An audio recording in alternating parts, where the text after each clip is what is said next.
हर हर महादेव दोस्तों, कैसे हैं आप लोग। इस साल महाकुंभ की शुरुआत हो चुकी है। 2025 प्रयागराज महाकुंभ की शुरुआत हो चुकी है 13 जनवरी से। और पहला शाही स्नान बोलो या अमृत स्नान बोलो, वो भी मकर संक्रांति के दिन हो चुका है। आप लोगों के मन में भी एक बार तो ज़रूर आ रहा होगा कि हमें भी शाही स्नान करने जाना चाहिए या प्रयागराज महाकुंभ में स्नान करने जाना चाहिए, या फिर जो भी सनातनी है उनके दिमाग में भी ज़रूर आ रहा होगा कि एक बार तो ज़रूर प्रयागराज जाया जाए। बट सबके मन में ये कुछ कॉमन क्वेश्चंस ज़रूर आ रहे होंगे, कुछ प्रश्न ज़रूर आ रहे होंगे कि पहली बात तो वहाँ प्रयागराज पहुँचा कैसे जाए। वहाँ पहुँच गए तो वहाँ रहने खाने पीने की क्या व्यवस्था होने वाली है, किस किस दिन शाही स्नान होने वाले हैं, वहाँ गवर्नमेंट ने क्या प्रोटोकॉल रखी हुई है कॉमन लोगों के लिए, वहाँ कितनी भीड़ आने वाली है, कितने दिन तक ये चलने वाला है, इसका इतना ज़्यादा हाइप क्यों क्रिएट हो रखा है, इतना क्यों महत्व है हमारी ज़िंदगी में या किसी सनातनी की ज़िंदगी में। बहुत सारे ऐसे सवाल होंगे जो आपके मन में आ रहे होंगे। मैं पवन वैष्णव आपके सामने हाजिर हूँ एक नया वीडियो लगे पूरा प्रयागराज को कवर करने के लिए। प्रयागराज जो महाकुंभ चल रहा है उसको कवर करने के लिए मैं आपको बताऊंगा कि प्रयागराज कैसे पहुंचा जाए, वहां पहुंच के आपको रहने खाने की क्या क्या व्यवस्था होने वाली है, वहां आपको किस किस दिन शाही स्नान देखने को मिलेगा, वहां के लिए आपके लिए क्या प्रोटोकॉल बनाए गए हैं, आपको साधु संतों के साथ नहाने दिया जाएगा या नहीं नहाने दिया जाएगा।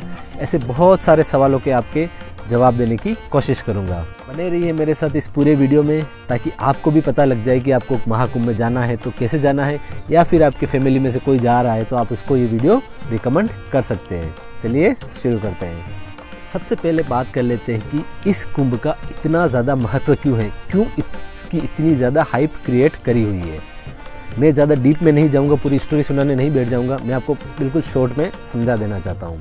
इस साल का जो महाकुंभ हो रहा है ये योग 144 साल में 144 ईयर्स में एक बार ऐसा योग आता है। जो पूर्ण कुंभ होता है वो 12 साल में एक बार होता है, और ये जो महाकुंभ है 12 पूर्ण कुंभ होने के बाद जो कुंभ होता है उसको महाकुंभ कहा जाता है। ये योग 144 साल में एक बार बनता है, इसीलिए हर सनातनी की लाइफ में इस महाकुंभ का बहुत ही ज़्यादा महत्व है। और मैं रिकमेंड करूंगा कि जो भी जा सकते हैं उसको इस महाकुंभ में एक बार तो ज़रूर जाके आना चाहिए।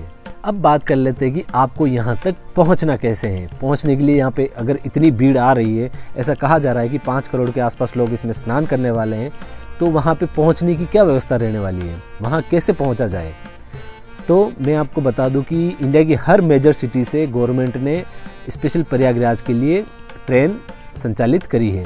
लगभग 13,000 नई ट्रेनों का संचालन गवर्नमेंट के द्वारा किया जा रहा है प्रयागराज के लिए। अब यहाँ पे जो ध्यान रखने वाली चीज़ है वो ये है कि वहाँ पे 3 स्टेशन लगभग सेम नाम के आपको मिल जाएंगे।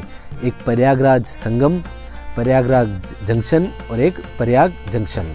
ऐसे 3 सेम नाम के आपको वहाँ पे स्टेशन मिल जाएंगे, तो आपको कंफ्यूज होने की बिल्कुल भी ज़रूरत नहीं है। आपकी ट्रेन जिस भी स्टेशन तक पहुँचेगी वहाँ तक आपको चले जाना है, क्योंकि लगभग वहाँ के हर स्टेशन से जो संगम की दूरी है वो लगभग 5 से 7 किलोमीटर पड़ेगी, और जो प्रयागराज संगम स्टेशन है वो वहाँ से 2 किलोमीटर पड़ता है।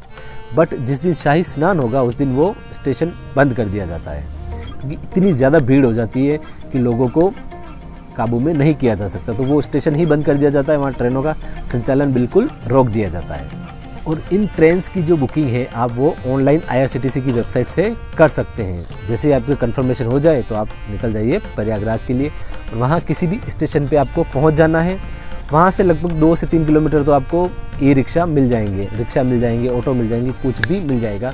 बट उसके बाद आपको 3 से 4 किलोमीटर लगभग आपको पैदल ही जाना पड़ेगा, क्योंकि वहाँ जो मेला क्षेत्र शुरू हो जाता है वहाँ पे अलाउ नहीं है रिक्शा, टैक्सी, ये कुछ भी अलाउ नहीं है। और जो गवर्नमेंट ने सारी व्यवस्था ही कर रखी थी, बसेस चलाने की थी या फिर जो रिक्शा चलाने थे, वो सारी व्यवस्थाएं मकर संक्रांति के दिन पता लग गया शाही स्नान में सारी ध्वस्त हो चुकी थी। वहाँ पे इतनी ज़्यादा भीड़ हो गई थी कि ना तो रिक्शा चलने की जगह थी ना बसेस चलने की जगह थी। तो आप दिमाग में यही सोच के जाना है कि लगभग आपको 4 से 5 किलोमीटर तो आपको पैदल जाना पड़ेगा संगम तक पहुँचने के लिए।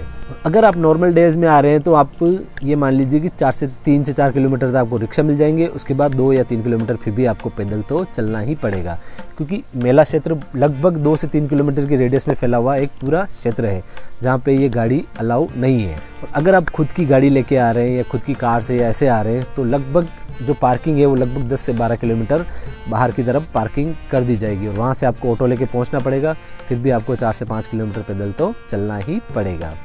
तो मैं आपको ये रिकमेंड करूँगा कि अगर आप स्नान आराम से करना चाहते हैं तो आप शाही स्नान के दिनों में मत आइए, कि वहाँ उस टाइम पे इतनी ज़्यादा भीड़ मिलेगी आपको कि आप ढंग से स्नान भी नहीं कर पाएंगे। ऐसा नहीं है कि शाही स्नान के दिन ही स्नान करने से आपको पुण्य मिलेगा, पुण्य आपको लगभग हर दिन बराबर ही मिलेगा। अब बात कर लेते हैं कि महत्वपूर्ण दिन कौन कौन से होने वाले हैं जिस दिन शाही स्नान होगा। अगर किसी को यही है कि मेरे को शाही स्नान वाले दिन ही स्नान करना है तो वो दिन कौन कौन से होने वाले हैं। तो ऐसे देखा जाए तो महाकुंभ की शुरुआत 13 जनवरी से हो चुकी है और ये अराउंड 26 फरवरी तक महाशिवरात्रि के दिन तक चलेगी। महाशिवरात्रि के दिन इसका लास्ट स्नान होने वाला है। फर्स्ट शाही स्नान की बात करें तो वो 14 जनवरी को मकर संक्रांति के दिन हो चुका था। दूसरा शाही स्नान 29 जनवरी के दिन मौनी अमावस्या के दिन पड़ने वाला है। बट मैं आपको ये रिकमेंड करूँगा कि आपको मौनी अमावस्या के दिन नहीं जाना है, क्योंकि ये सबसे ज़्यादा पवित्र दिन माना जाता है और इस दिन तो बहुत ही ज़्यादा भीड़ होने की संभावना है। तो आपको उस दिन बिल्कुल भी नहीं जाना है।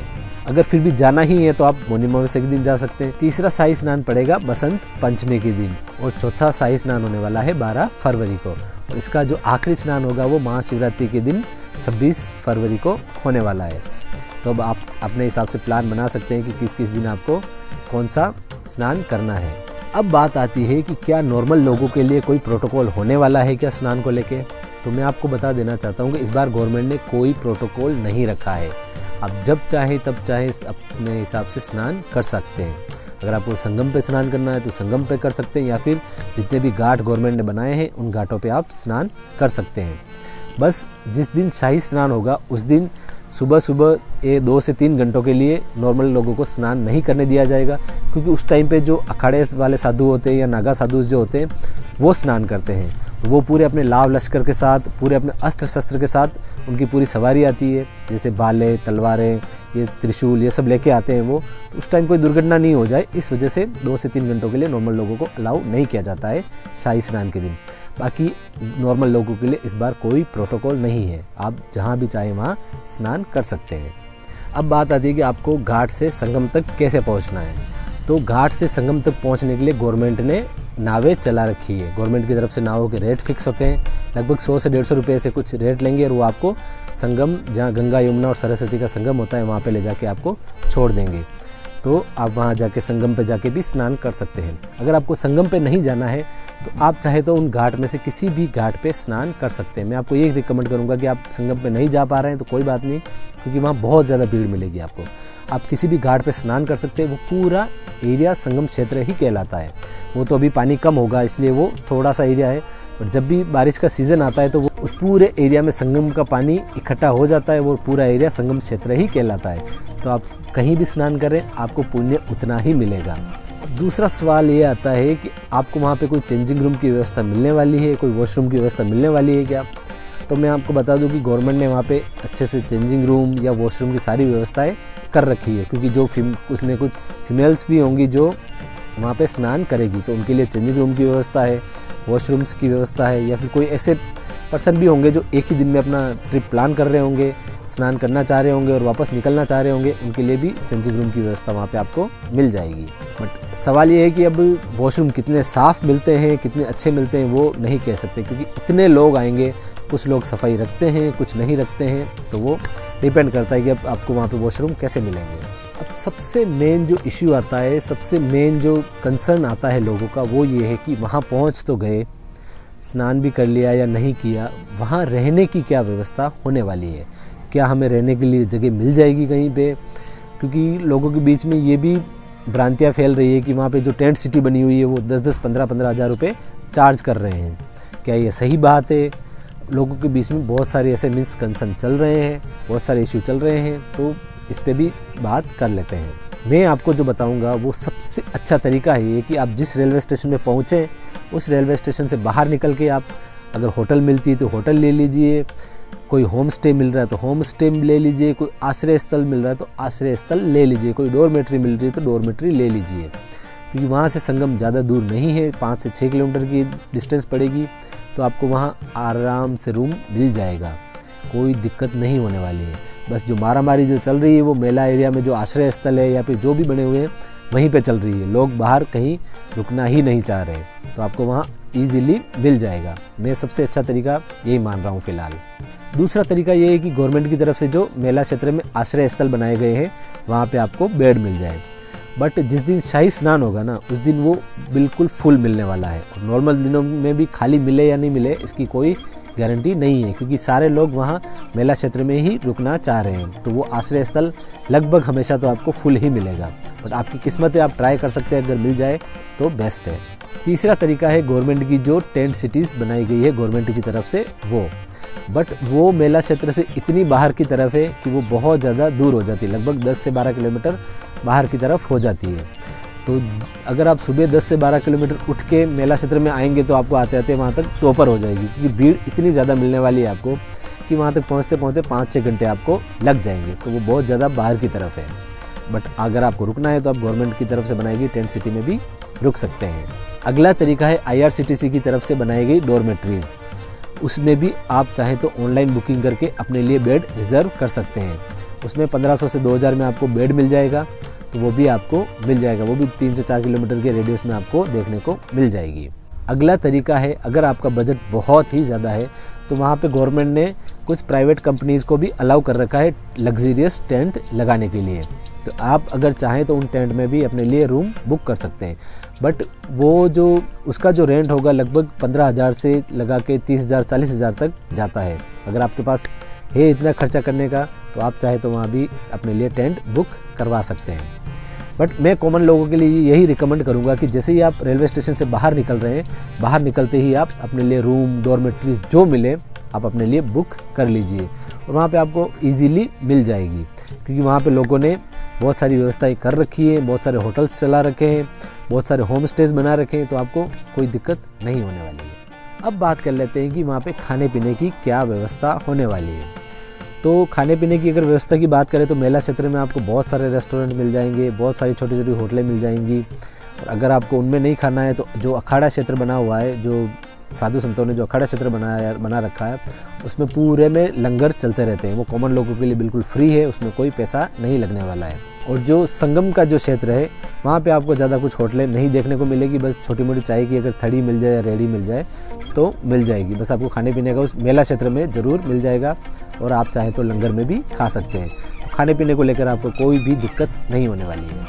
अब कुछ महत्वपूर्ण बातें हैं जो आपको ज़रूर ध्यान में रखनी चाहिए। सबसे पहली बात तो ये कि जो पहला शाही स्नान हुआ था उसके बाद लोगों की ये शिकायतें थी कि हमें संगम क्षेत्र तक जाने नहीं दिया गया गवर्नमेंट के द्वारा। तो मैं आपको बता दूं कि पहले शाही स्नान में लगभग 1.5 से 2 करोड़ लोग आ चुके थे। तो इतनी ज़्यादा भीड़ हो गई थी कि गवर्नमेंट को उस एरिया को ही बंद करना पड़ गया था। तो ऐसा नहीं है कि आप सिर्फ वहाँ जाके स्नान करेंगे तो ही आपको पुण्य मिलेगा। आप गवर्नमेंट ने जितने भी जो घाट बना रखे हैं आप वहाँ जाके भी अगर स्नान करते हैं तो आपको बराबर पुण्य मिलेगा। वो पूरा संगम क्षेत्र में ही आता है। दूसरी ध्यान रखने वाली बात यह है कि अभी विंटर सीजन चल रहा है, तो ठंड भी वहाँ पे बहुत ज़्यादा पीक पे है अभी। बट जो गर्म एरिया से लोग आ रहे हैं वो अपने साथ कुछ भी कैरी नहीं कर रहे हैं, तो उनको बहुत ही ज़्यादा दिक्कत हो रही है ठंड को लेके। तो आपको क्या करना है कि ठंड के हिसाब से अपने लिए कपड़े भी रखने हैं और एक छोटी कंबल भी अपने साथ रखनी है, ताकि अगर आपको कहीं कुछ नहीं मिल रहा है तो एटलीस्ट आप रात निकाल सको। एक बात आपको ये ध्यान रखनी है कि आपको अपने पास खाने पीने के लिए कुछ चीज़ें ज़रूर रखनी है, जैसे बिस्किट हो गए, नमकीन हो गई या ड्राई फ्रूट्स, कुछ भी ज़रूर रखना है। क्योंकि वहाँ आपको पैदल चलना पड़ेगा, तो आपको अपने आप को हाइड्रेट भी रखना है, तो पानी भी अपने साथ रखना है और कुछ खाने की चीज़ें भी अपने साथ रखनी है।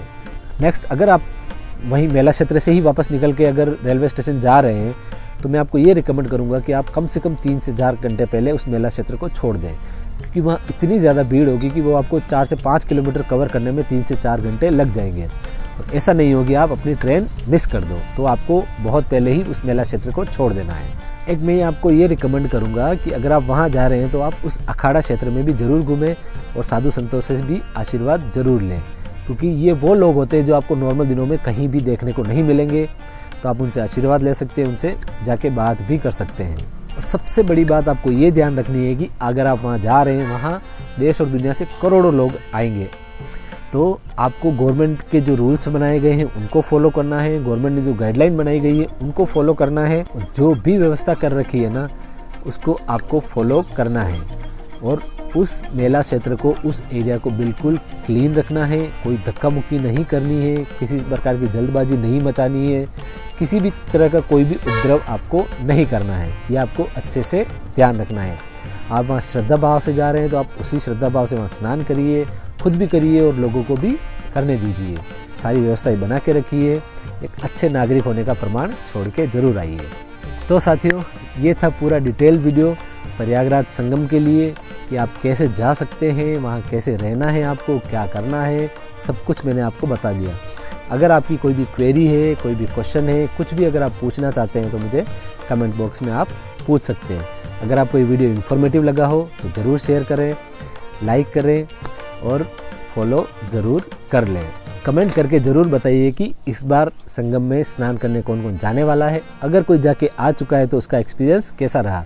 आपके कमेंट का मुझे ज़रूर इंतज़ार रहेगा। मिलते हैं किसी नेक्स्ट वीडियो पे, तब तक के लिए हर हर महादेव।